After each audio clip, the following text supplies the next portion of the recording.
Hello, everybody.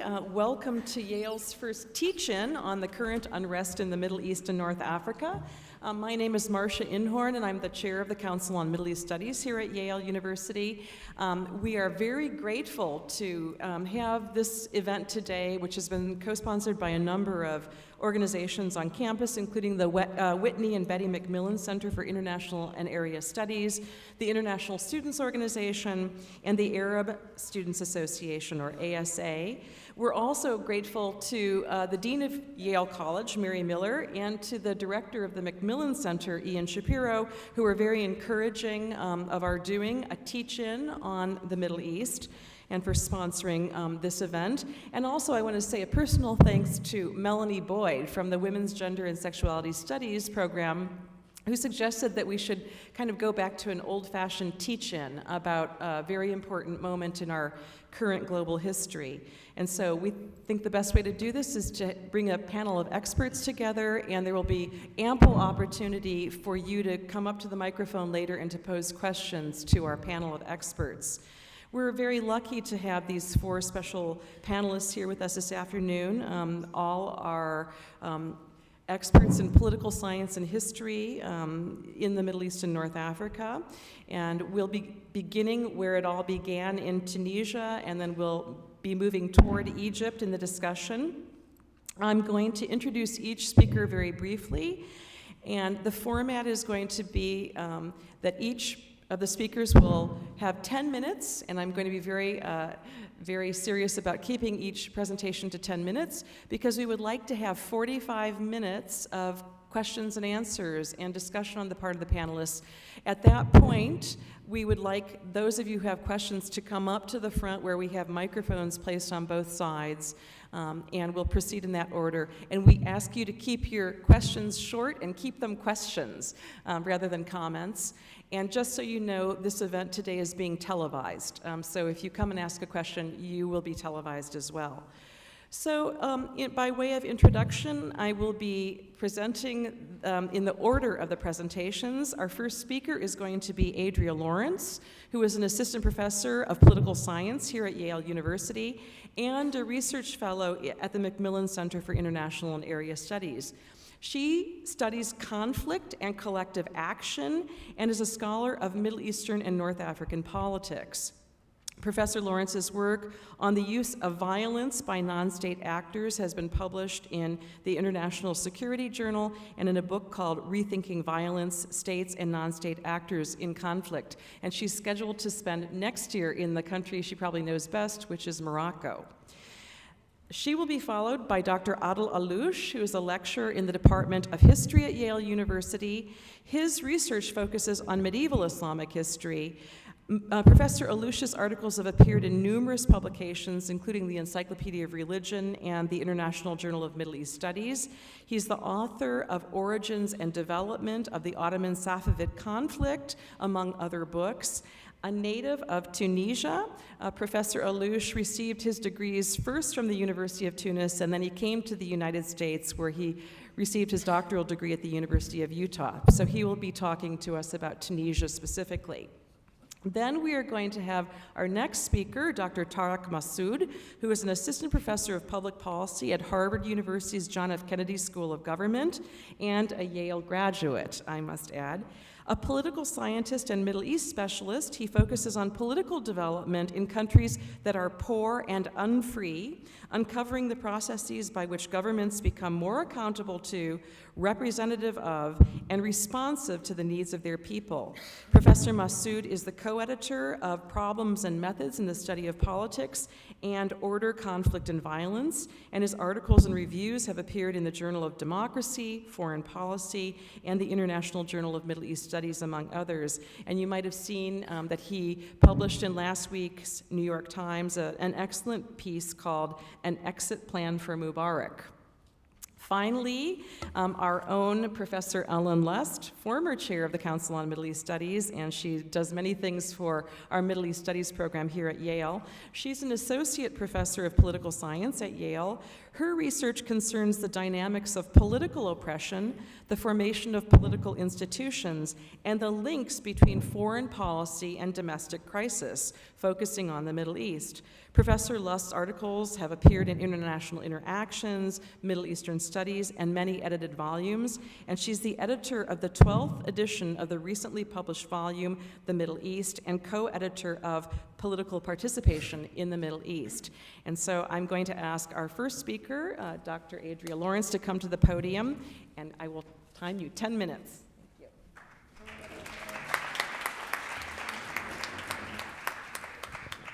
Thank you very much. It's a pleasure to be here to talk about these pressing issues. I'm going to use my time today to address two questions. First, how does existing scholarship help us make sense of the events that began in Tunisia and have spread to other countries of the region? And second, what should the U.S. do when confronted with popular protests like these? Let me start with the first question. What do we know about protest and revolution? The first point I want to make is that these are not the same thing. Mass protests and revolutions are a very unusual phenomenon, but true revolution is the rarer of the two. Only some protests that demand revolutionary change succeed, and the causes of that success are likely to be quite different from the causes of the initial protests themselves. So the probability that a real revolution that transforms the political system succeeds is always low. And in the end, it will be disappointing, though perhaps not that surprising, if we see real revolutionary change in only one place in the Middle East. But the outcome of these protests is still uncertain. But setting aside the outcome, what do we know about why mass protests like these erupt? One point of debate among academics and the wider public is the role of dissatisfaction with the regime. It's very easy to interpret these events as the direct result of long-standing, widespread dissatisfaction with states in the region. Indeed, in traveling in the region, you hear little else but criticism of the way government is run, its corruption, and the limits that are imposed on basic human rights. And it's natural to attribute the eruption of protests to grievances like these against the regime. But there are two problems with seeing dissatisfaction as a cause of these protests. And let me make it clear that I'm not disputing the sincerity of Egyptians, Tunisians, Jordanians' dissatisfaction with the state of political life in their countries. In fact, hearing the expressions of their grievances, the voice that they've given to them has been the most touching part of watching these protests unfold. But they're probably not going to help us understand when and where we will get protests. The first problem with seeing dissatisfaction as truly a cause of them is that it's hard to explain the negative cases. The cases in which we know people are dissatisfied, but protests either are not happening or are happening on a much smaller scale. What about Syria, Morocco, Saudi Arabia? Is it the case that people in these countries are more satisfied? We can't take the absence of protests to mean that the people in those regimes are actually more content. The second problem with a focus on dissatisfaction, and a question that many of us have been asking, is one of timing. Why now? Does dissatisfaction just eventually spill over? The argument that it's the economy and the recent price spikes is unsatisfying because these spikes have happened before, most recently 3 years ago at the start of the financial crisis. Dissatisfaction, for those of us who follow the region, has been widespread for decades. My view is that to get large numbers of people out onto the streets, you need both dissatisfaction and a change in people's sense of efficacy. There needs to be a moment in which people begin to believe that real change is possible. And let me illustrate. In 2006, when I was living in Rabat, there were a series of self-immolations in the center of Rabat, in front of the parliament. And these were followed by Friday protests in the central square in Rabat. But these protests were small. They were quiet. They were orderly. When you talk to the protesters, even the protesters themselves did not expect that they were going to accomplish much. They weren't joined by other social groups. It remained the educated, unemployed who were seeking public sector jobs. Now, was this because those were the only Moroccans dissatisfied with the government, suffering from the economy? That's not the case. In fact, the per capita GDP, one indicator of economic distress, is twice as high in Morocco as it is in Tunisia.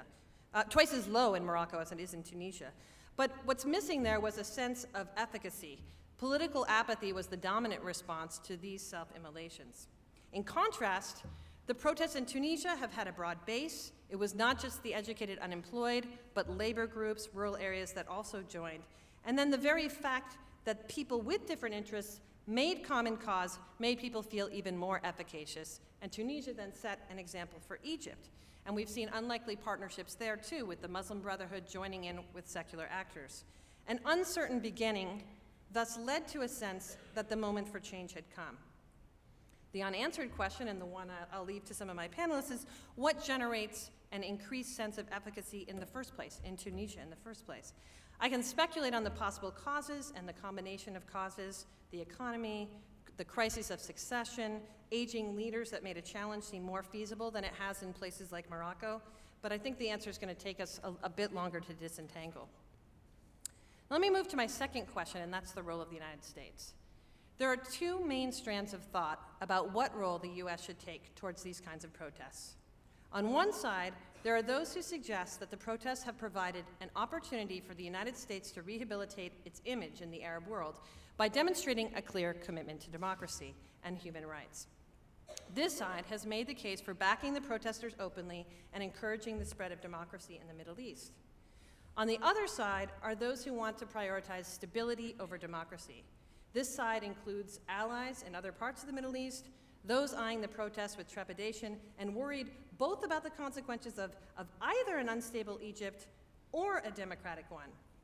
This side has been pressuring the United States government to proceed with caution, to stick with long-term allies, and to deny the aspirations of the protesters and issue empty promises. These two views, while seemingly opposed, share one underlying feature. They reflect the worldview that the United States has a crucial role to play in these protests. Neither questions whether the U.S. should assume such a leadership role. And I'm going to argue today that the United States, in my remaining minutes here, has neither the will nor the competence to follow either of these recommendations well. And instead, what I'd like to see is a more disengaged United States. And following the lead of some prominent IR scholars, I think that a U.S. that did not believe it was in its interest to influence the outcome in these places in either direction would be better for the United States and possibly for the Arab world too. So why do I believe that? Both views, I think, are fundamentally flawed. They're entirely unrealistic, and we lack the capacity to implement them. The first view, and the one that I find most sympathetic, has seemingly already been cast aside by the Obama administration, just as past administrations have consistently favored discarding worthy goals in favor of stability in the region. It's hard to let go of the idea that the U.S. will take action to improve the lives of citizens in the Middle East. It seems like the right thing to do. And from a normative standpoint, and as someone who studies the region, it is. But a look at the history of U.S. foreign policy, and more broadly, the foreign policy of great powers in general, gives us little evidence that such a policy is likely to be implemented because nation-states always put their own needs ahead of the needs of others. The best that can be done is to argue that democracy-enhancing policies are in the security interests of the United States, but such arguments often fail to persuade, even when some of our best are making them.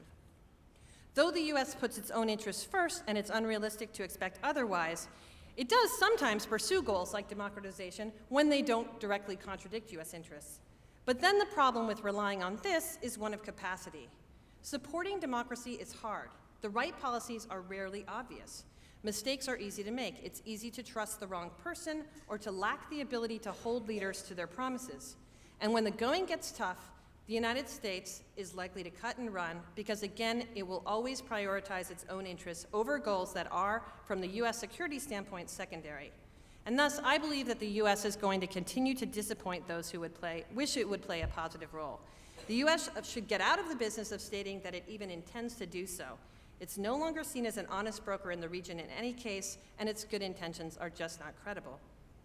The second view, that the U.S. should seek stability, is also entirely unrealistic because it presumes that the U.S. is actually capable of guaranteeing security in the region and knows how to best go about it. The U.S. is often depicted as an all-powerful puppet master, but in reality, U.S. capacity is limited. The U.S. can be played just as it can manipulate others. Events in Egypt are unpredictable. We don't know how it will turn out, even if the U.S. takes one side or another. And regardless of the outcome, if things do go awry, if the US does not achieve its goals, or if it believes in promises of reform that fail to materialize and ends up watching a new regime that is even worse take power, the US will definitely get the blame. The US has imperfect control, but it is seen as decisive. And this means that when and if things go wrong, which I hope they don't, we will once again be left with nothing but the anger of those who sought democratic reform. It's hard for the US to stand back and step down. If I had my way, the US would have issued statements to the effect that it opposed violence against civilians, would not support a regime that engaged in putting down protests violently, and prefers democracy, but is ultimately going to leave it up to the Egyptian people. I would have sent the message, this is your revolution, we are not going to intervene. And what I would not be doing, I would not be engaging in military-to-military contacts, sending messages to Mubarak to step down or stay in power, or to Suleiman. In short, I believe the same thing that I did when it came to invading Iraq, that the United States needs, above all else, to stop interfering in the region. And this belief is bolstered by my view that from a US perspective, there's really not a lot at stake here. The US interests are compatible with a lot of the likely scenarios that we could see. Continued authoritarianism in Egypt is something we've already been dealing with. The United States is used to that. Similarly, though, it's hard for me to see how democracy in Egypt, even one in which the Muslim Brotherhood has a significant voice, is unworkable or bad for the United States. Some of those outcomes might be seen as undesirable from the point of view of our allies. A democratic Egypt could easily seem threatening to the stability of authoritarianism in other parts of the region or to Israel. But again, if you take it purely from the perspective of the United States, it's not clear that this would be bad. It might create pressures that would force our allies to implement changes that would make the entire region more stable. The US has spent a lot of time wringing its hands and vacillating in its response to these protests. It has imperfectly sought a middle road, seeking stability and slow democratic reform. Part of this reaction is, I think, due to the fact that there is no clear right path here that will serve US interests. And given that reality, the US ought to have done what I think it should do more often, which is to keep its nose out of the region.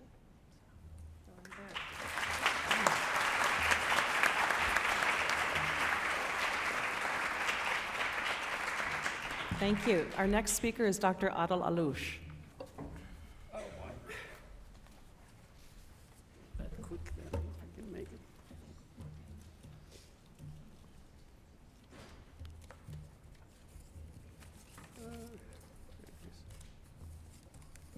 Oops.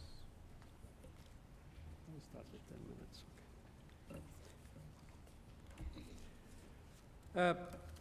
I'm a historian first, second, I'm a Tunisian, so I'll go take the empirical way here, and as a historian, just like the saying French, histoire and histoire, in other words, I'll be telling you a story about Tunisia, focusing primarily from the period November 7th, 1987. Now, this date, the 7th of November 87, is known as the period the beginning of, quote unquote, the change here. Obviously, a slogan used by Ben Ali and cohorts.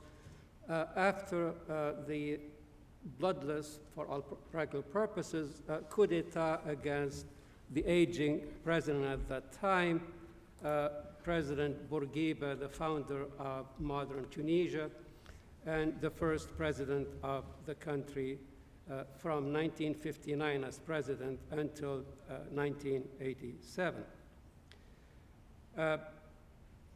Ben Ali himself, I mean, legally speaking and constitutionally, has, in a way, the right to do so, and I don't criticize him for that. As a matter of fact, yes, Bourguiba in 1987 was, for all in my view, I went back to Tunisia December 83, January 84, and I was amazed to see him that way, and I was amazed that they even let him still rule the country, as simple as that. This is the period of the famous bread riots, so-called bread riots in Tunisia, where we have 2 weeks of riots protesting against the doubling of the price of bread, et cetera, et cetera.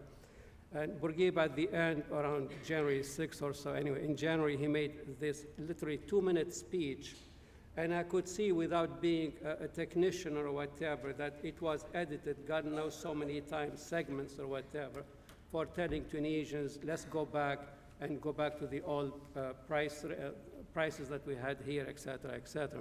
So here we have the Article 57 of the Tunisian Constitution that was custom made for the Bourguiba era, where basically Bourguiba was saying in this Article 57 that the prime minister, obviously it would be of his choosing, will succeed him in case he's incapacitated, and Ben Ali secured a medical certificate of a number of doctors stating that Bourguiba was too senile and too weak to continue as president.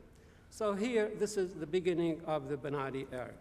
The background of Ben Ali himself, he spent his career in the military. He comes from the Sahel area, which is basically middle Tunisia, around Sousse or whatever, exactly Hammam Sousse.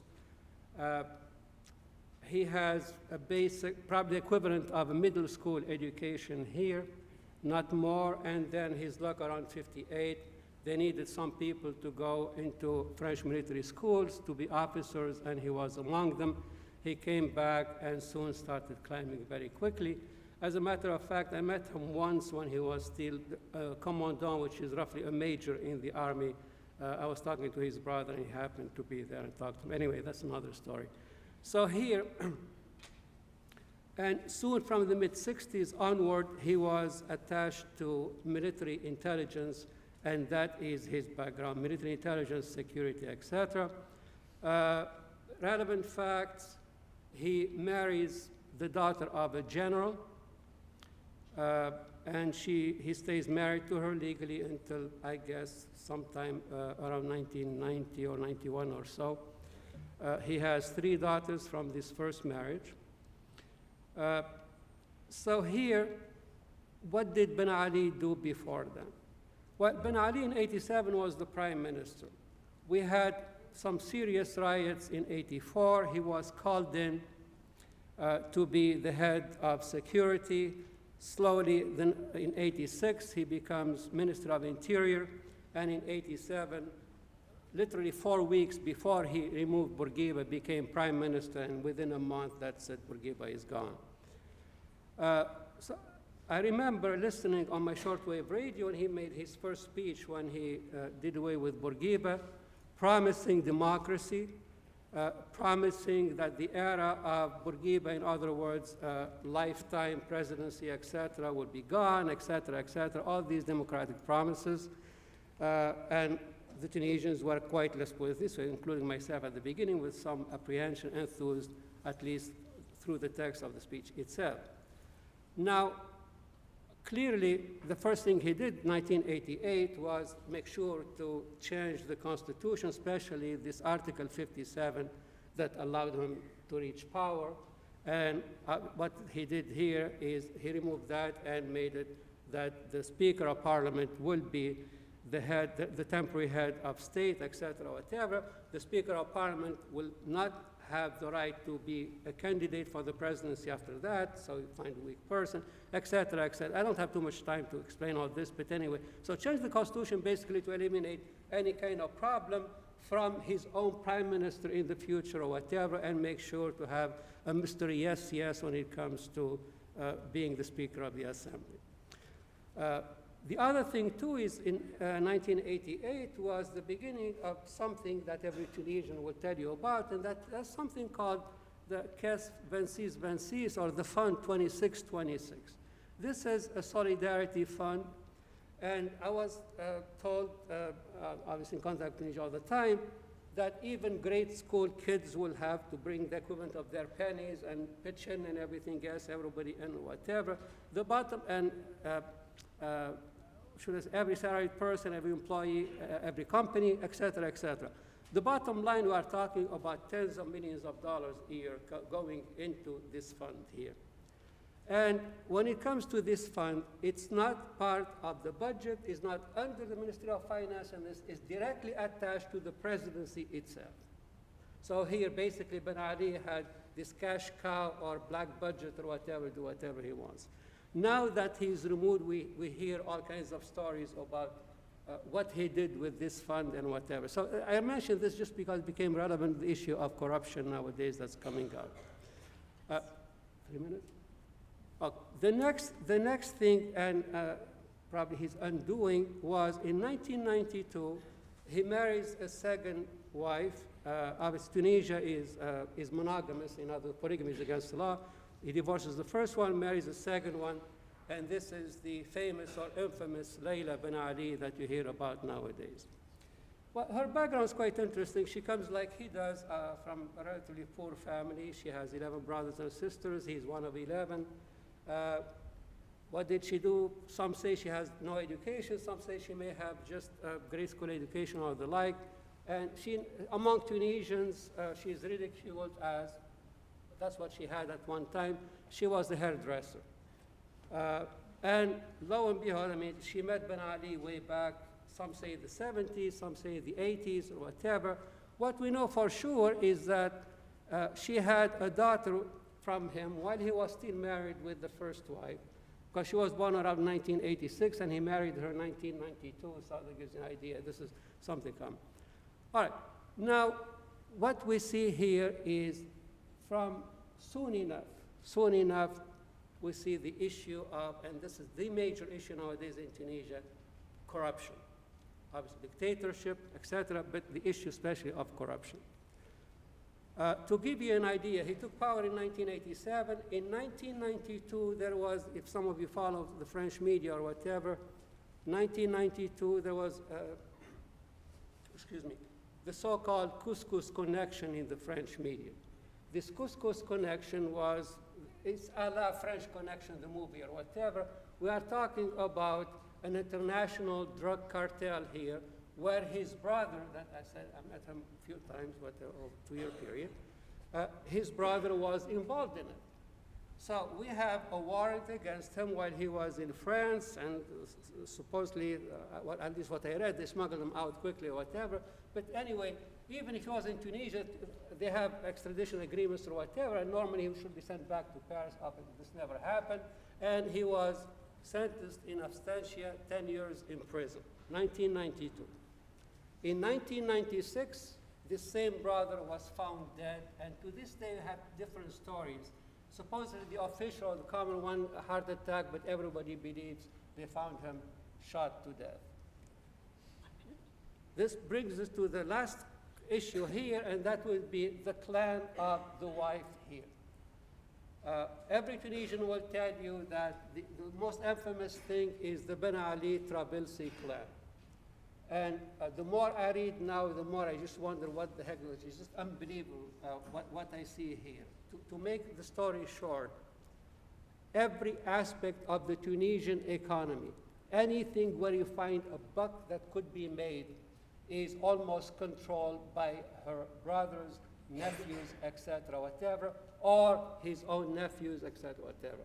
I have here with me a couple of testimonies of two big businessmen in Tunisia. One is in the shipping business and one some other business. And it's basically, it goes mostly this way when it comes to huge business. They see a business flourishing or whatever, they come to you and say, okay, whatever percentage for me and this.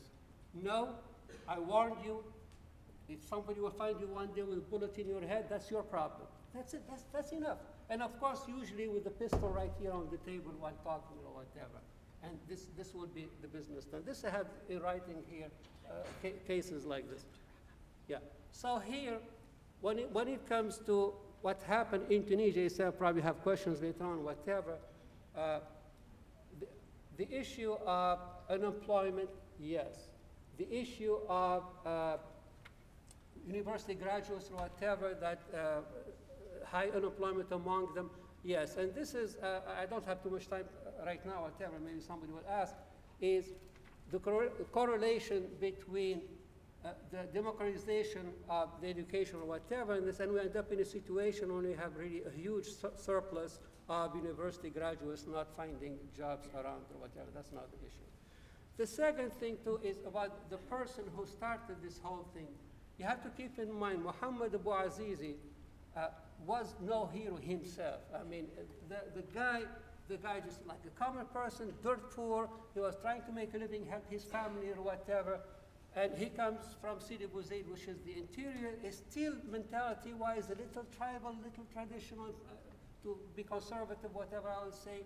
And then what made it worse is here I am trying to just survive or whatever, and this policewoman, 45-year-old policewoman, comes and bugs me or whatever. Not only that, when I went to go talk to the governor, she slaps me in public. Oh, a big thing. A woman slaps a young guy in public in that kind of environment, whatever. And that's why he had it up to here and decided what he did. So what we see here, we can see the reaction was not as much, oh, because of my unemployment, because of this situation. It's just basically fed up with everything around him, and especially the feeling of shame, the way I see it, vis-a-vis what happened here. I'll stop here, and hopefully you'll have some questions afterwards. Thank you.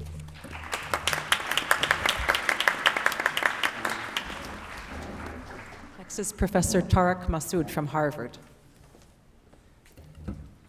Thanks very much, Marcia, for having me, and to the Yale Council for Middle East Studies. So we're only in the 15th day. I'm going to talk about Egypt. We're only in the 15th day of these protests, and it's very difficult to get any kind of critical distance on what is happening. I will confess that I had absolutely no sense that this was going to happen, and I've been studying Egypt for a very long time. But I think, like all revolutions, this was one that was impossible to predict, but is, obvious in hindsight. Because if you look at Egypt over the last, 30 years, really, there's been a huge amount of combustible material in that country that was just waiting to go off. You had high youth unemployment, high inflation. You had a kind of political stagnation and oppression. Rigged elections constantly. A police that, as we saw, was quite brutal with everyday citizens. But like I said, this is something that you've had. These are things that you've had in Egypt for 30 years. So the question is, why did it happen now? And of course, we might think that Tunisia was a spark. It clearly did give people, I think, this sense of collective efficacy that Adria was talking about. Before Tunisia, you'd walk by a protest at the Lawyers Syndicate, and there are often protests in Egypt. And you'd think, God bless these guys. It's really great what they're trying to do, but they're never going to change this system. I mean, this system is deep, and it's got multiple ways of dealing with dissent. There's no way that we're going to be able to unseat it. After Tunisia, after seeing Ben Ali get on his plane and his night flight to Jeddah, then you walk by the protest in Cairo and you think, well, they did it in Tunisia, maybe we can do it here. So clearly, I think that did contribute to a sense of collective efficacy. But I'm not sure that this wouldn't have happened without Tunisia. So one thing is that there has been a group in Egypt that have been trying for about 5 years to get something going precisely like this. They're young, internet-savvy folks who have been trying to organize protests using, Facebook and Twitter and all of these things. But they've been basically, protesters in search of a focal point. So when there was last summer a young man in Alexandria was beaten and killed by the police. So they jumped on that and tried to organize protests around that, hoping that it would explode, and it didn't take. Then there were the parliamentary elections in November and December of 2010. I actually took a leave from Harvard to go and observe these elections because I thought they were going to be so important.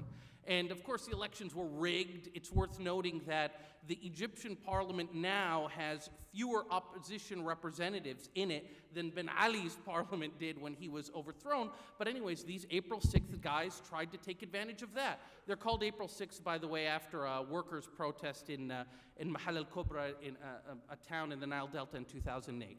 But anyways, they thought, okay, elections are going to be our focal point. Rigged elections are going to be our focal point. And they tried to get something going, and very few people showed up, and it was just, in the end, it turned out to be a kind of traffic nightmare. But so basically, but they've been trying, and there was always this huge focal point coming on the horizon, which was Hosni Mubarak's eventual demise. And if you talk to anybody in Egypt, and I kind of replay all of my conversations, there was always this sense that when Mubarak leaves, there's something big is going to happen. There's going to be some break. And because there were presidential elections scheduled for September, and there was not quite clarity on whether Mubarak would run again or be able to run again or nominate his son, I think that these people were waiting for that. And, Tunisia offered an earlier opportunity, but I think that we may have very well have seen this later. But, this is for the historians to figure out. We're not going to figure out why it came now as opposed to, in September or never. But what we want to do is think about, how do we make sure that it ends up the right way? And I'll note that the regime's response to this revolution, the regime's counter-revolution, if you will, was really indicative of something, because it exposed to us the nature of this regime, right? Previously we thought, Hosni Mubarak, this is a guy for 30 years, he's been trying slowly to reform this economy and this society and try to make it more, liberal, trying to, make it a more attractive place for investment, etc. And overnight, basically, he disabused us of all of those notions. This is a man who, in order to hang on to power, took very drastic steps of shutting down the internet, fomenting chaos, etc. And what was revealed to all of us is really that the basis of this regime was not some kind of, electoral basis where, they co-opt people through elections, and it wasn't, it's not some kind of social contract. At the end of the day, the regime exists and relies on the threat of force. And you see it now with these, troops on the street. And so this is what the protesters are facing. They're facing, for the first time, they understand that they're facing a military regime, and they're trying to unseat a military regime. And the question is, how do you do that? Because, that is very difficult. The problem is, in part, that some protesters think we can solve this problem by just having Mubarak leave.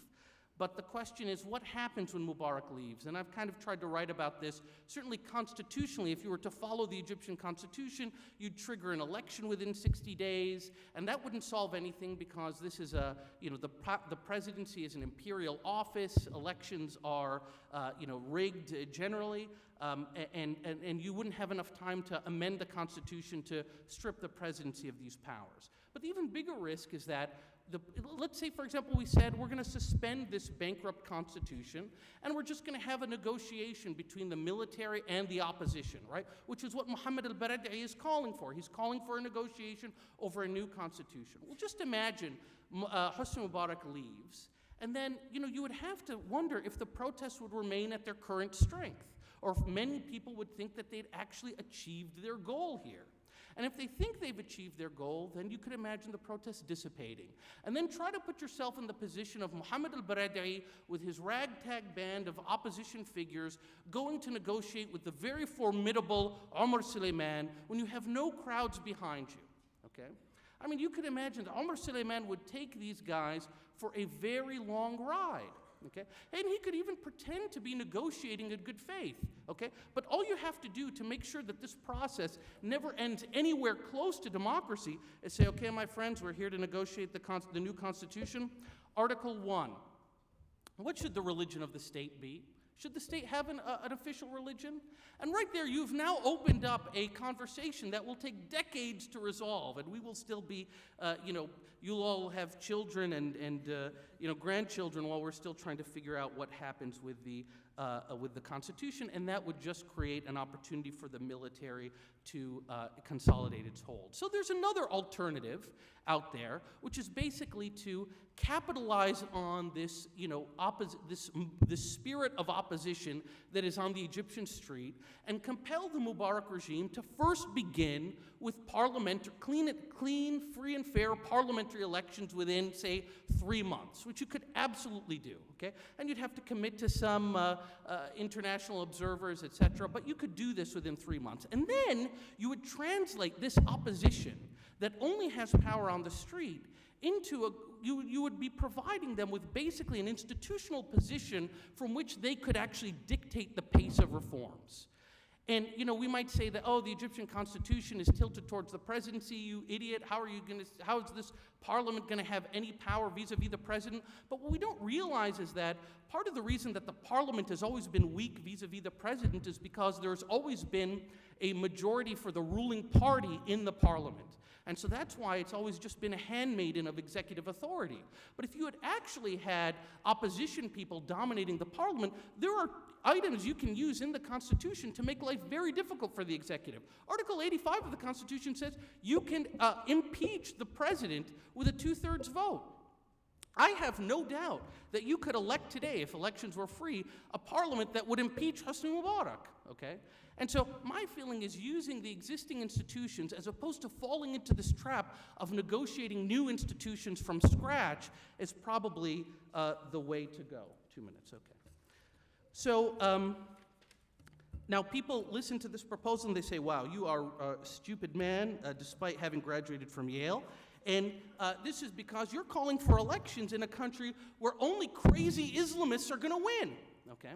And these crazy Islamists, when they win, they're going to make life very difficult for everybody, for Israel, for the United States, for Egyptian women and Christians and all of these things. And so generally my response to this has been to kind of, present some empirical data. Well, in fact, the brothers don't represent that much of the population, and they've been working very closely with other opposition groups, so they've revealed a kind of modesty about their goals and all of this stuff. And you know what? Who cares? At the end of the day, you're either committed to democracy or not. If your commitment to democracy is based on whether or not you think people you like will come to power, then that's the exact opposite of a commitment to democracy. So, there's a time here for us to put our money where our mouth is. And in fact, I would even argue to you that if we knew anything about Egyptian politics and society, the Islamists are the least of your worries. If you look at Mohammed al-Barad'i's committee that's supposed to go and negotiate terms of surrender with Mubarak, there are people on that list who would make any analyst in Foggy Bottom's hair stand on end. I mean, one man, Magdi Hussein, who's a very nice man, I spent hours talking to him. He's the sort of combination of an Islamist, socialist, kind of fascist, very nice guy. His father was the founder of a party called Young Egypt, which, had a fascist-inspired militia, a Teutonic anthem, Egypt, Egypt overall. So the point is, there are others on this committee as well who are Nasserists, who are completely opposed to American power. But at the end of the day, the question is, are these people committed to democracy or not? Forget about whether they're committed to our aggrandizement in the region. I think all of them, including the Muslim Brothers, have made serious sacrifices on behalf of democracy that reveal to us in a real way their authentic preferences. So I'm going to end here, except to say one thing. This question of whether or not the U.S. should be getting involved, or, there is almost nobody whose views I respect on these issues more than Adria. But it's sort of odd to argue that the U.S. should do nothing, because doing nothing is doing something. You can't have had a policy over the past, 50 years of supporting a dictatorship and then suddenly say, when push comes to shove, oh, now we're neutral. That's the same as continuing to support the dictatorship. And I'll say this, the Egyptian people and lots of the anti-Americanism that I've referred to, this is in part fomented by this belief that the United States has supported dictators. And I would always argue this is an unfair charge. The United States didn't create the regime that's there, it just dealt with regimes as it found them. But now, at this moment, where you could actually get a change, if it doesn't end up the right way, rightly or wrongly, okay, generations of Egyptians, okay, of liberal Egyptians, are going to think that the United States actually prevented them from having their moment of democracy, and then try to advance American interests in the region. Thank you.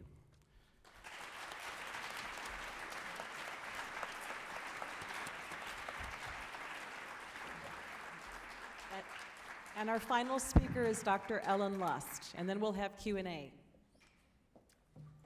Thank you. I want to actually sort of broaden our scope a bit and think about what this means for the region more generally. And you're hearing sort of two different stories out there. One which says, the whole region's changed. First it's Tunisia, then it's going to be Egypt, then it's going to be Algeria, then it's going to be Yemen, then it's going to be Syria, and the whole region is going to go up in flames. That's sort of version one, okay? Version two, which I think is a bit implicit in the way that the United States is dealing with the situation, is to say, hold on to Egypt. If we hold on to Egypt, if we see slow enough change, and we sort of say, make these comments, revolutions are messy, look at the sort of the problems that Tunisians are facing, then we can stop things. We can change, and we can stop the train of change in its tracks. There was an interesting sort of op-ed today that says basically, some of which argument you take depends on if you think this is 1979 and you're heading towards Iran, or if you think it's 1989 and you're heading towards Eastern Europe and the fall of the Soviet Union. But either way, there's a sort of this polarization. I want to take the tack and draw our attention to a couple things.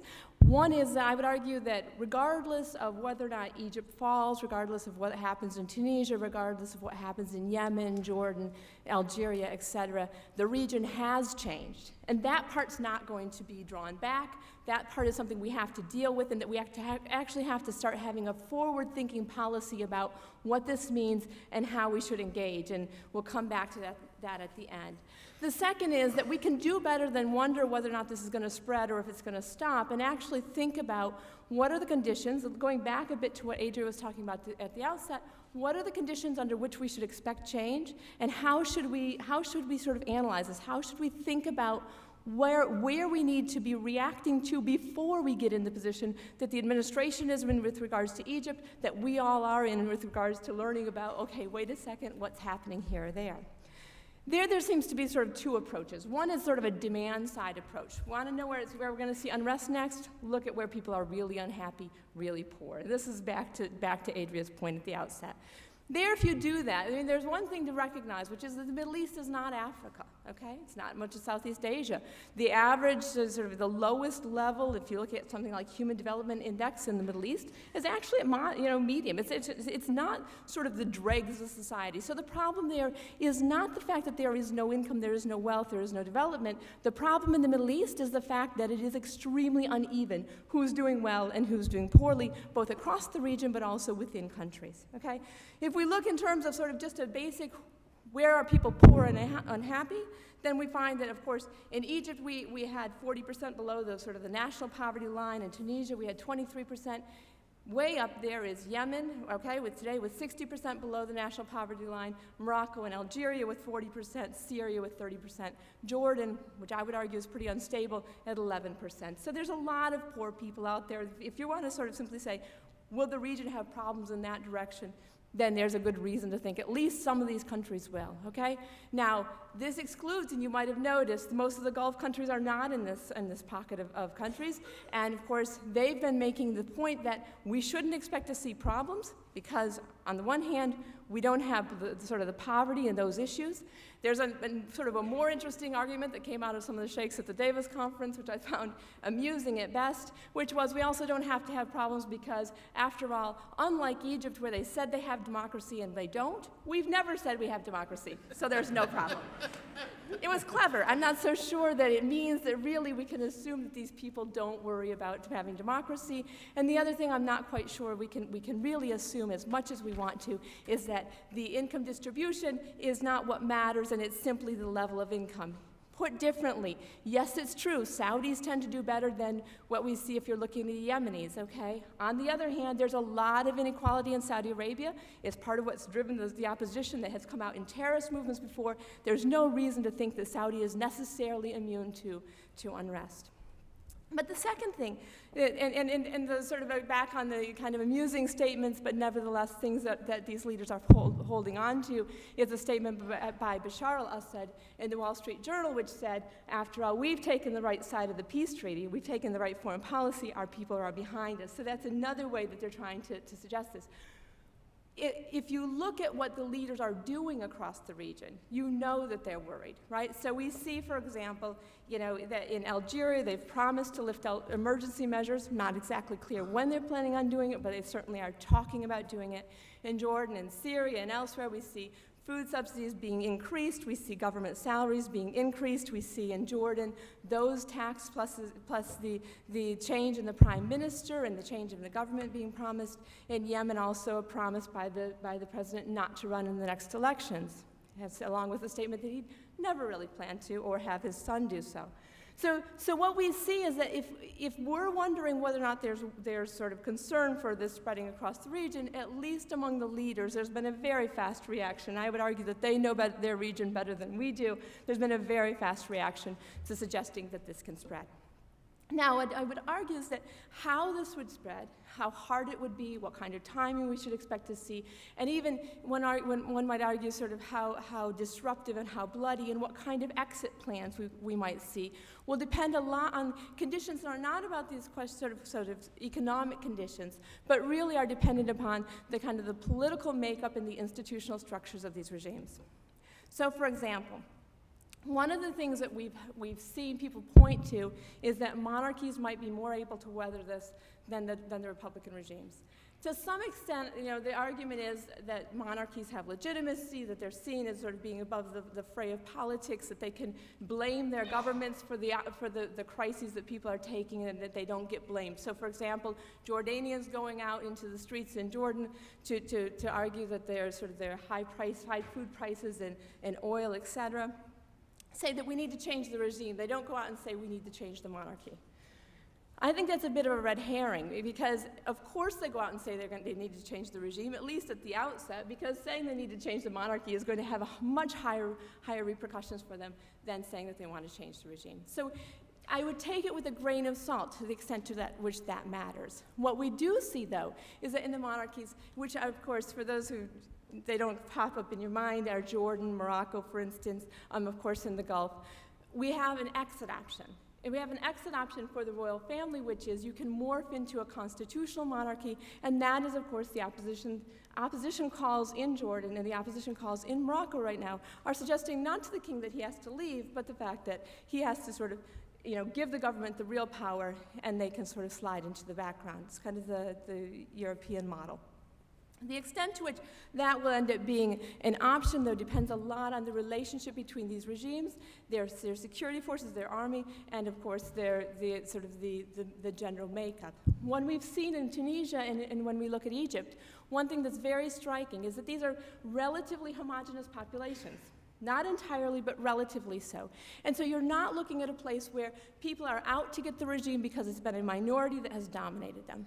At the other end of the spectrum is a place like Syria, where you have a small minority, 10 to 20% of the population that dominates an 80% Sunni majority population. There, the expectation, I think, among the people who can remember the fact that in 1982, between 15 and 30,000 people were essentially bulldozed by a regime determined to hold on to power, that the determination remains because that regime, at least the security forces around that regime, recognize that they don't have the exit option that somebody like Omar Suleiman has.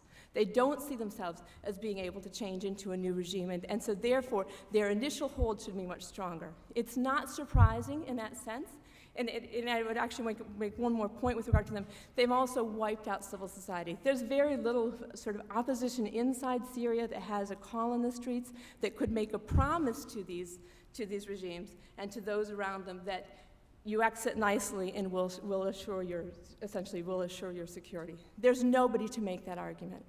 Okay.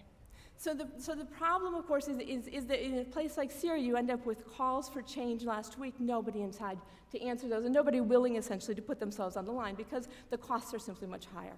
The point being, we recognize that across the region that we're going to see different rates of change, we're going to see different sort of dynamics of change, but then again, we should recognize that the region overall is going through a change.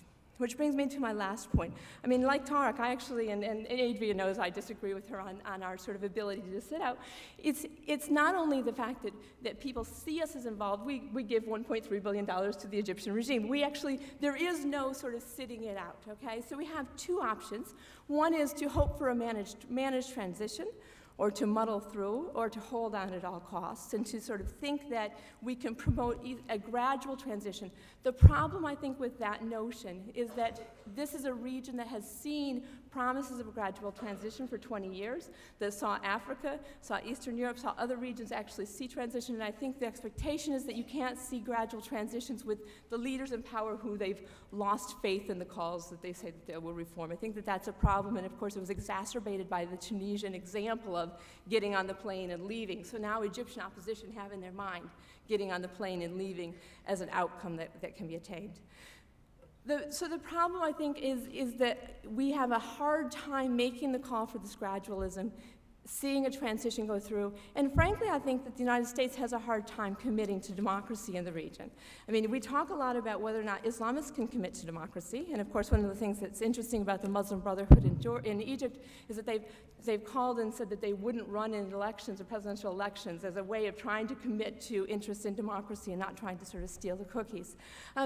We talk about, so to some extent there's an implication, but not discussed as much as it could be about whether or not the military would steal democracy. But I think that we also have to be really serious about the fact that the United States can also be seen as an actor that might be interested in undermining the potential for democracy across the region for all of the reasons that we've been hearing. So the second option, which is actually quite, in some ways, radical, a bit bold and probably unrealistic, but nevertheless I think needs to at least be discussed, is to find ways in which the United States can take a broader, more regional approach that actually looks at and considers the ways in which we could commit to being interested in a democratic region.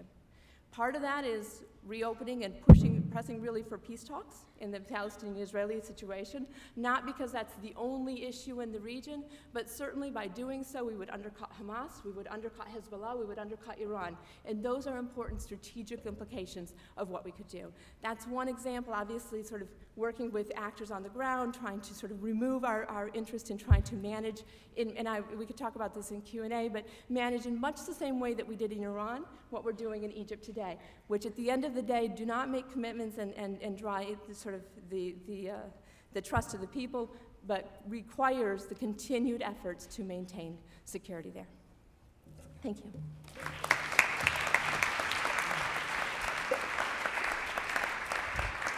Thank you. So we have about a half hour, 25 minutes for some questions, and I would just ask that you come forward to the microphone and pose a question rather than a long comment. Keep it a question, and if you would like to direct it to a particular panelist, please let them know. And it is, again, being televised. Yes? To Dr. Masoud.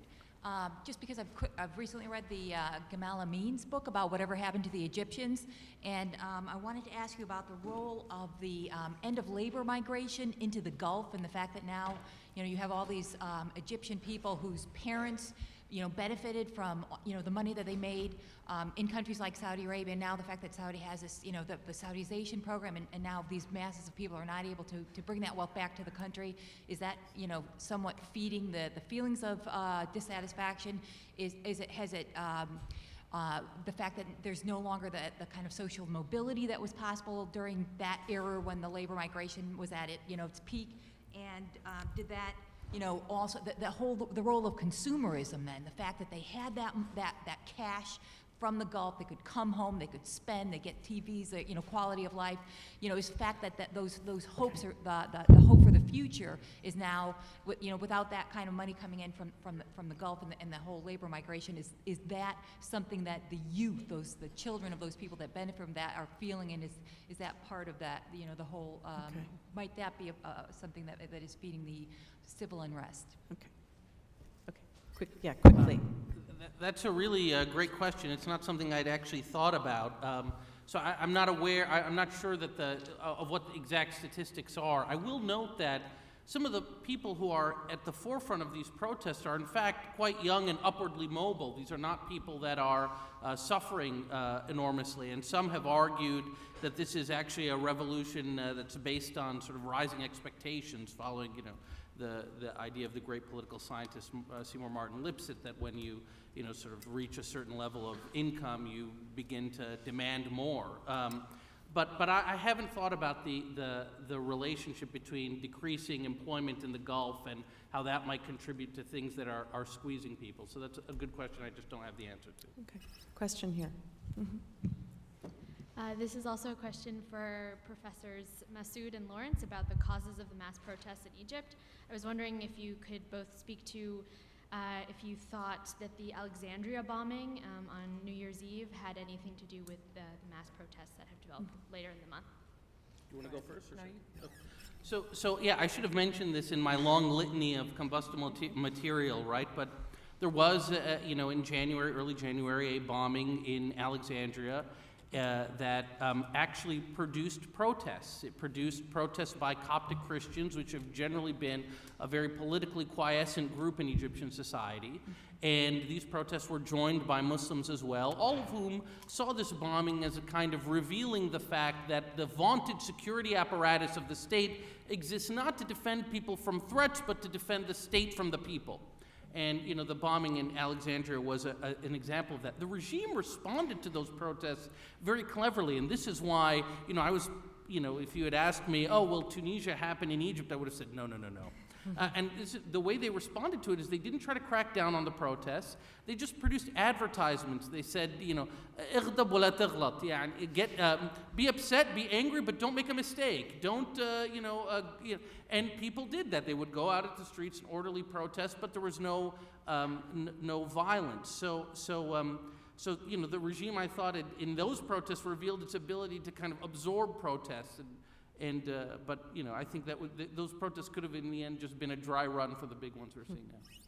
Yeah, I mean, I think I agree with you that if we're not seeing these events today, we would look back and see, well, protests haven't spun out of control precisely because the regime is so competent at dealing with them.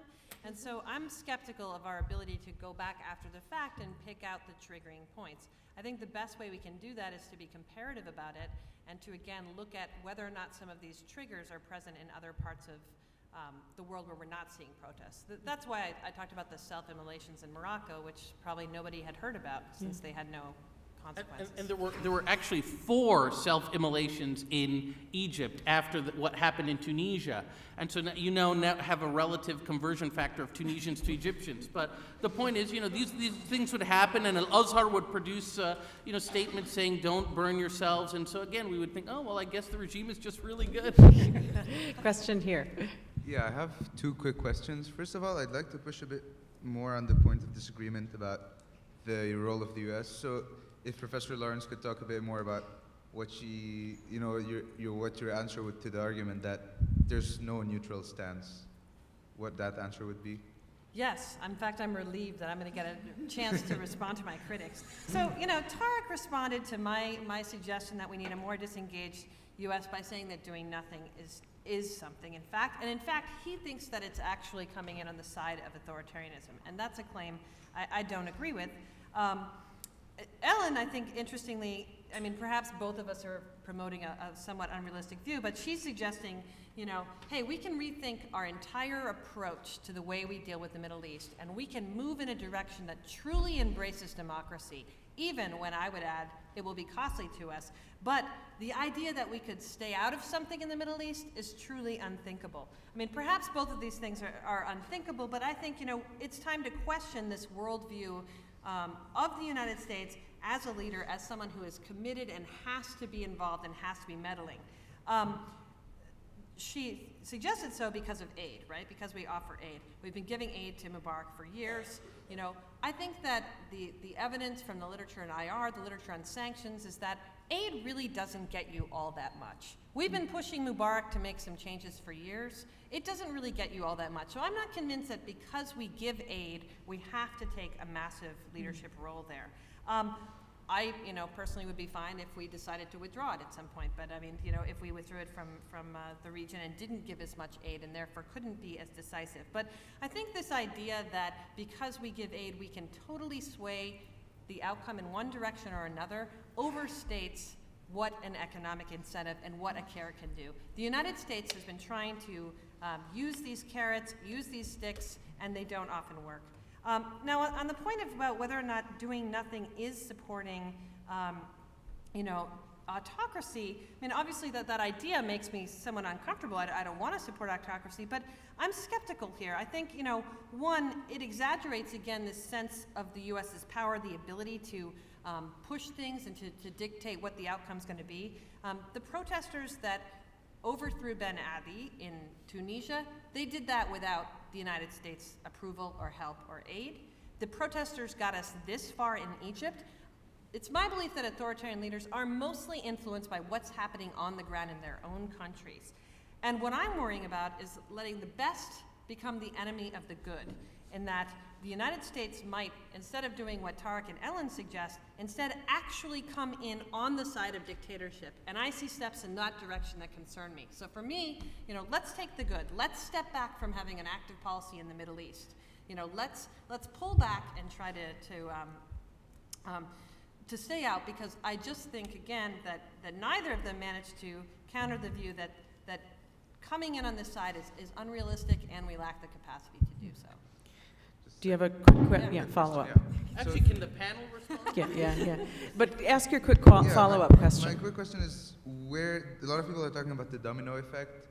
So where would you see the most hope, like, for the next country in the Arab world?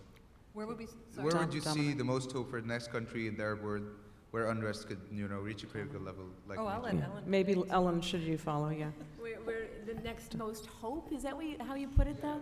Can I just want to step back and say and repeat something that Adria said? Actually, do we ever get to respond to her take on this? Yeah. Which is that we can be hopeful, I guess, if there's change from authoritarianism, but do realize that what we're looking at is not necessarily democratization or democracy installation. What we really are looking at is, unrest that may lead to revolution, which may lead to democratization. So it is 3 steps away from an outcome that many people probably normatively want to see. So just to clarify that. In terms of where do I think that there is the highest degree of potential for unrest, if that's the question, I would actually look at places like Yemen. In some ways, the places I'm going to pick out are not different than the ones you're hearing a lot about, okay? I think Yemen is getting a lot of tension. I think Algeria, is hard for me to see how they're going to lift the emergency measures and at the same time sort of manage to control things in the ways that they want to. And those are places where we don't have, we have a very weak state in Yemen. We have a stronger state in Algeria, but in both cases they don't have some of these same kinds of issues about minority security forces entrenched in the regime that we do have in a place like Jordan, which I also think is extremely unstable at the moment, and in a place like Syria, where I think if it blows up, it's going to be bloody and nasty. Okay, so there's again, it gets down to different degrees of the ways in which we could expect to see change. Just to note one other thing, and then this is the point about a bit about sort of this response about whether or not doing nothing is doing something. It is because those aids tend to be part of what supports these regimes, right? And of course, they tend to be very tied strategically. The United States, I think, didn't care a lot about what happened in Tunisia because strategically that wasn't a major issue for us, as much as it is for Egypt. The other places that you'll see a lot of sort of might being put into seeing very little change is going to be, I think, Yemen and Jordan, which for very different reasons, but both of them are extremely important to us strategically, and I don't think that we want to take chances in those cases. Okay. Next question. Thank you. My question follows actually directly from this conversation about what would count as doing nothing, and could you just say a little bit more about the aid that the U.S. currently gives to Mubarak's government? What the aid is, where it goes, just details of what actions are currently being taken through giving aid. So our aid to Egypt is about 1.5 billion, 1.2 of which goes straight to the military, and then about 300 which is economic aid, which doesn't even cover the debt servicing that Egypt has to do. So and I think that this is not an insignificant amount of money. And if you look at on the beginning of the police day protests, January 25th, the high brass of the Egyptian military was here in the United States. They were meeting in Washington. This is public information. And from my sources, what I hear is that basically they were told, "Listen, you guys, we don't want to see any Tiananmen over there." And I think that I think you can actually. We can sort of influence the outcome, and we have kind of influenced the outcome in forestalling a Tiananmen option. I'm sympathetic to your point, Adria, that basically your point is we could do a lot more to support autocrats, and I'm saying let's just do nothing to support autocrats. And I get that, and I like the fact that everybody's attacking you because I like to be in that position. But at the same time, I just think when you said I'm not sure that aid works or is effective, that's not even really the point. I mean, who cares if they listen? The point is that if the people in Egypt achieve what the people in Tunisia did, And they see us as having supported the previous regime, whether or not you think that our aid actually enabled us to offer that support, then we're going to have a very tough road to hoe in that region. And the problem is that we have interest there. We can't just leave. You know, we've got deep, deep interest there, from oil to Israel, and we're not just going to up and leave. So I think it's a little bit, of all the views here, the one that says that the United States should do nothing, as if we can just suddenly reverse 50 years of policy and be, you know, Canada, no offense to the Canadians here, is so unrealistic. Well, the United States has been, you know, has been asked to do something, has actually wavered and done a little bit of nothing. I mean, I think that in terms of Egypt, it's not that hard to not get involved on one side. It's not that easy. It doesn't make us neutral. We're already known allies of Mubarak, right? That history is going to be there. I actually think going forward, the prospects for us in having a regime we might like go up if we're less involved, if people in the region see us as being less involved. Now, on the question of aid, I mean, yeah, I think that we should probably, I mean, and I said it in my comments, I think that we should probably have said we're not going to support, I think that we should always say that we don't support the use of violence against civilians, that we support the right to protest, and I don't think that we should, I'm not proposing rewarding anyone, that would be an active step forward doing so, so I think it's right to tie aid to things like that. I'm just saying that just because you give aid doesn't mean that you get that much of a say over what is a very large outcome. The other country that we give the most aid to is Israel, and despite the fact that, you know, numerous presidents have put their own reputations on the line to try to push Israel into peace talks, they've also failed to do that, despite the massive amounts of aid. So aid is limited in what it can accomplish. Now, I'm not saying, you know, we should be totally silent and say nothing. I mean, I think we should just not try to be the broker who works with these various opposition leaders and tries to negotiate who's going to be in a new post-Mubarak government, I would agree who's with going to that. be staying, Yeah, you know. I think it's not our place to do that. No, I don't think anybody's proposing that. Okay. Next question, just to keep moving. Yes. Thanks so much for all your insights. You know, I was going to say the word Israel was mentioned once, but then in that last question alone, it was mentioned another 3 times, so 4 times total. I'm wondering if any or all of you could address what the Israeli government is thinking at this point. What are their hopes, and what does the U.S. hope for Israel to be thinking about the current situation in Egypt? Okay. Maybe, Ellen, would you like to take that one? Yeah, I don't know what the Israeli government is thinking, so I can assure you of that. I mean, I know clearly their response has been one which is I think quite similar to the United States response, which is one that suggests that we think that change is fearful, right? So they have been doing everything that they can to support Mubarak and the government.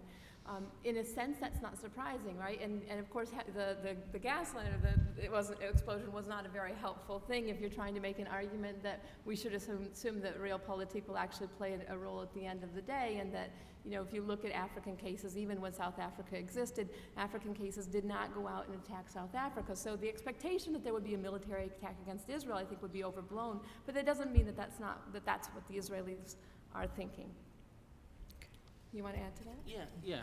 Can I? Yeah, just I mean, go ahead. I think. Look, I mean, you know, I didn't mention Israel because I kind of, you know, I don't like this idea that, you know, people say, oh, we support, you know, dictatorial regimes because that's what Israel wants. Like, I don't think Israel is culpable in this, you know, and I think that the United States, if we really care about securing Israel, we can have both a democratic Egypt and a secure Israel. I mean, it might cost us more, but if we care about that, we can do it. There's a great line by our colleague Ellis Goldberg, and I just wish I had uttered it. And he said basically, you know, there are some folks on the kind of Israeli right who believe that, you know, with Mubarak leaving, that this is really bad for Israel. And Ellis was like, look, you guys need to reread your Bible. Since when does the security of Israel rely on Pharaoh?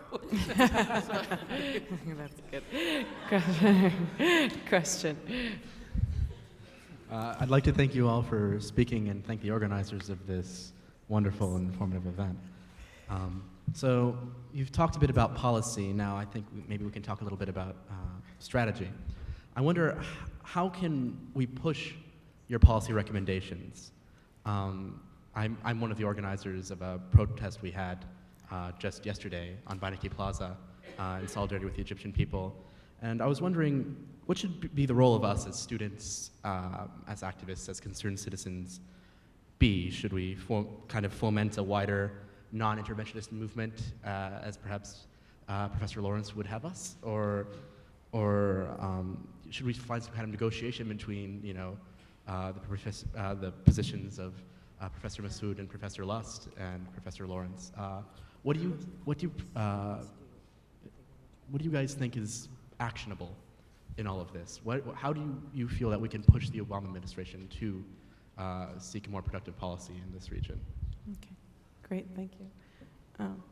Adria, do you want to start? Well, maybe the underlying point that we would all be unified on is to be an active voice against supporting, autocracy. I've suggested let's not even be involved on either side, but at least to be an active voice in saying, that the United States, if it can't play the positive democracy-promoting role in the region, which I firmly still believe that it cannot, that it should at least try to do no harm. Yeah, I think that I should totally agree with that. I think your question is an interesting one because it does ask us sort of actually what can we do as opposed to what can we prescribe, right? And there's a couple of interesting things that have come out. One, of course, is that if you're just sort of watching Thomas Friedman and Cohen and others in the papers, you're seeing an increasing interest in sort of being able to kind of push for a new Middle East, right? So, and if you looked at the public opinion poll that just came out, right, there's a great deal of support for, on the side of the Egyptian people. It's obviously hard to know how much in which levers, are there to be pushed, but it is a time when probably, if you're trying to convince the administration to take steps that at least in foreign policy may be more successful than their health care program was, this might be the time to sort of make your voices heard. Question here, thank you. I have two questions, if I may. The first one's about, back to Israel. One of the reasons, given for supporting Mubarak's regime is that a new regime would be likely to disregard the peace treaty with Israel. But realistically speaking, how likely is, a new government to disregard this peace treaty? And my second question is, it's a bit speculative, but it's about the possibility of Egypt as an exit strategy for Afghanistan. It's been suggested that the U.S. does not have enough troops, or enough resources to aid, Egypt at this time. But they do happen to have quite a few troops. In fact, right in that region, they have a lot of troops in Afghanistan. And for the past 9 years, the U.S. has been in Afghanistan with little progress, and it's hemorrhaged, millions of dollars every day. And it's so far been looking for an excuse to sort of declare a partial victory so it can pull out with some semblance of dignity.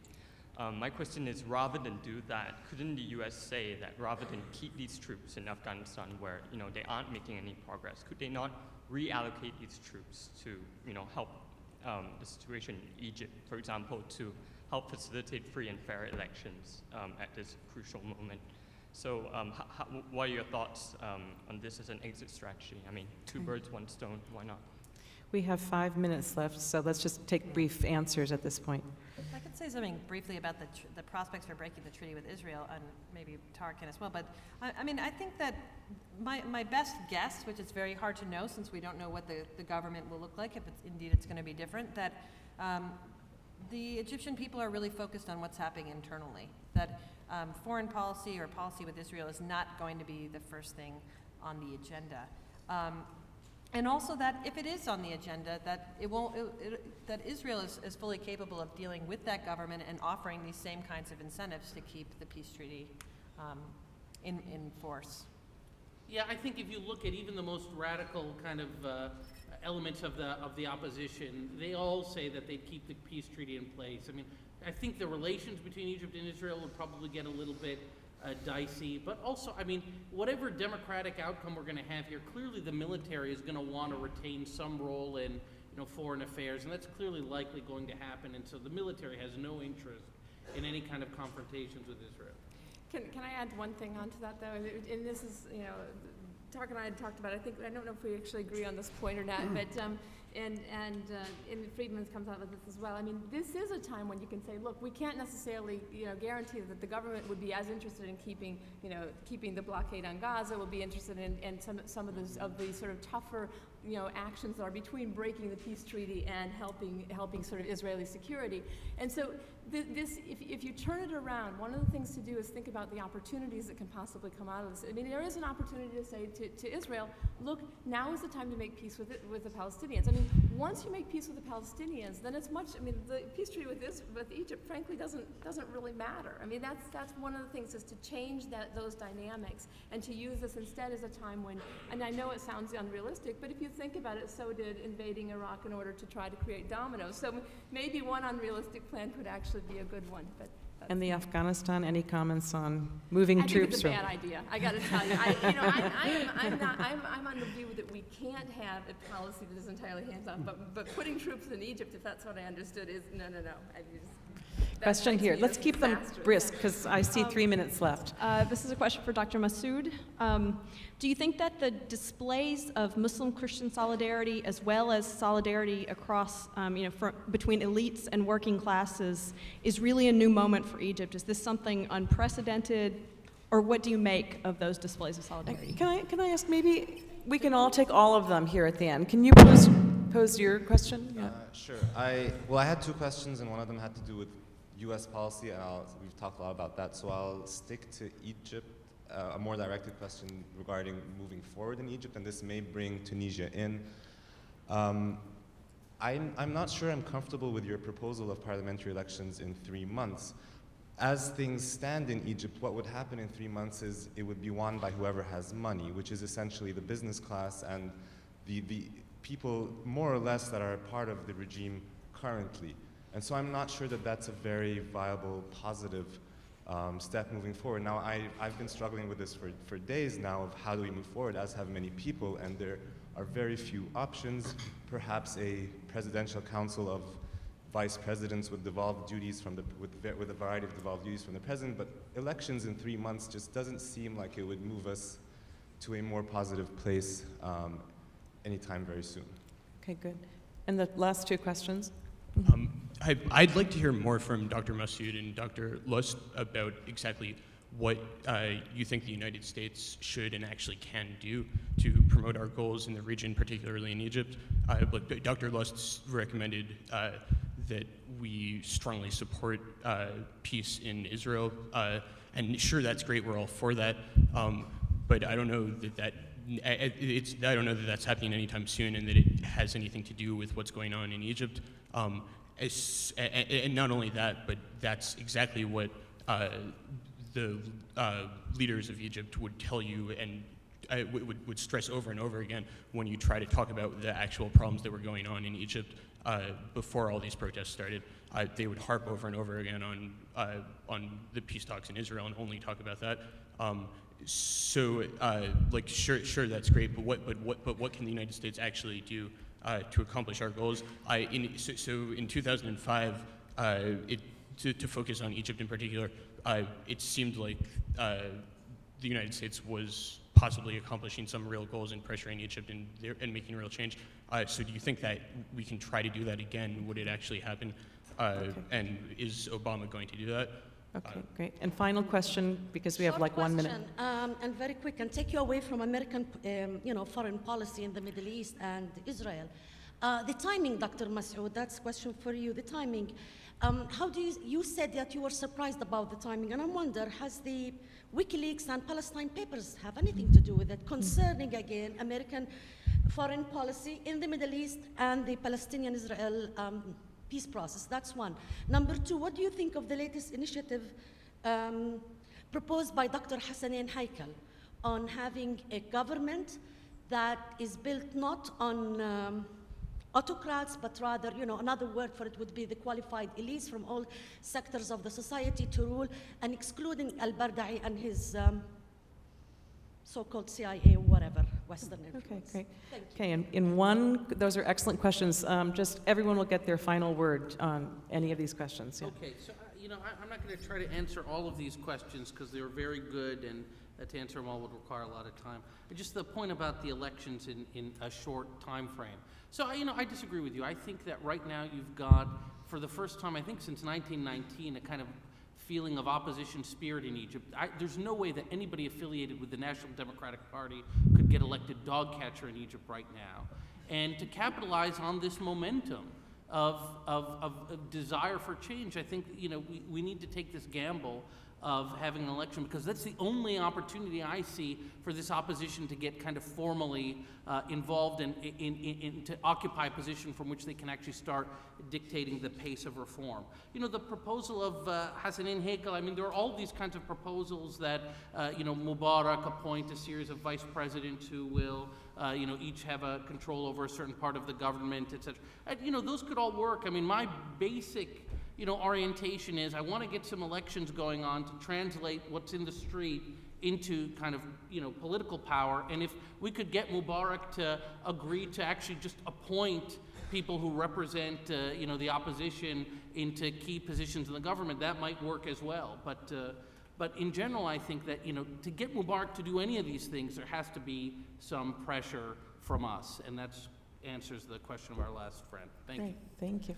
Yeah, sort of what we should do, instead of fearing Iran, I think we should actually learn from Iran. That's basically, if we look back at what we did with regard to Iran and the fall of the Shah, you see that most of the things that we're doing now, we did then. We basically thought that the regime could hold on no matter what. We then looked to see who we could work with, and we sought friends in the military because we had very close military links. We decided that nothing else in the region had to change, and we sort of continued to sort of think about, okay, how can we keep this under control as opposed to imagining something different. I actually am not, my point is not to go out and sort of find or pick friends on the opposition side, in the NDP, anywhere else, in the military. That's exactly what I don't want to see. Actually, here I agree totally with Tarek. It's to allow the people to have elections, to work with anybody working within the process, and then to see sort of essentially what happens. I think realpolitik will play out, and that this is not nearly as frightening as people suggest it is. Okay, maybe Adel, do you want to say anything? The issue of WikiLeaks, at least in the case of Tunisia, it did play a role. It's not the major role or whatever, because I remember myself talking to Slim Amam, who is now a member of the cabinet, who is Mr. Twitter and what have you, and he was telling me, the government was blocking the site, obviously, but they had their own ways to disseminate the WikiLeaks documents and everything else. This is one.